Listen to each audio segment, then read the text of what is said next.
investments flow, voices rise, and President Bongbong Marcos stands firm. From Mendiola to Malacañang, one message is loud and clear. Managot ang lahat ng sangkot. This is News in Focus. I'm Tomas.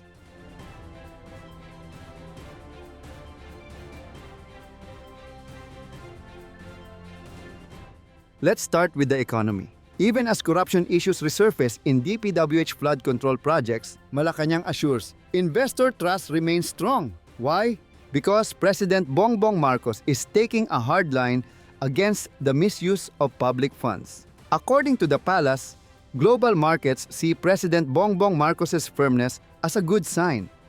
Transparency proves that the Philippines is serious about stability, especially now, with hundreds of billions worth of infrastructure projects under scrutiny.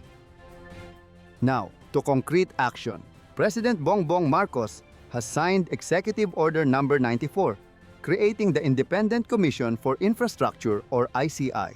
Its mission: investigate the last 10 years of DPWH flood control projects.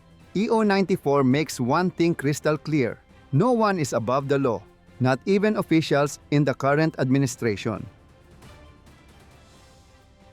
This shows President Bongbong Marcos's courage to correct not just the opposition, but also those within his own circle. No one is above the law.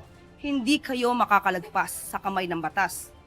At ang mga tao sa inyong likuran na gumamit sa inyo, mga gahaman sa kapangyarihan, hindi kayo dapat paligtasin. Hustisya ang uusig sa inyo. Now, the issue of security. The Mendiola rally turned chaotic. President Bongbong Marcos was firm. Whoever instigated it, whoever carried it out, will face justice. The palace stressed most protesters were peaceful, but a small group sparked violence. According to Interior and Local Government Secretary John Vic Remula, out of the 216 arrested, 127 were adults and 89 were minors. President Bongbong Marcos warned that those who exploit the youth and resort to violence are not fighting for the people, they are destroying democracy. Next, the people's reaction. On social media, Filipinos focused on two things: support for President Bongbong Marcos's firmness and concern about safety during rallies. The comments show public backing for strong action against corruption, while also reminding the government that democracy must remain safe, free from intimidation, and free from exploiting minors. Finally, the bigger political picture. From global investors to law enforcers to the people's voice, all converge on two values: justice and accountability. For investors, President Bongbong Marcos stands for stability. For the people, protests are respected. And for the nation, the line is clear: never exploit the youth. With transparency and courage, President Bongbong Marcos builds trust at home and abroad.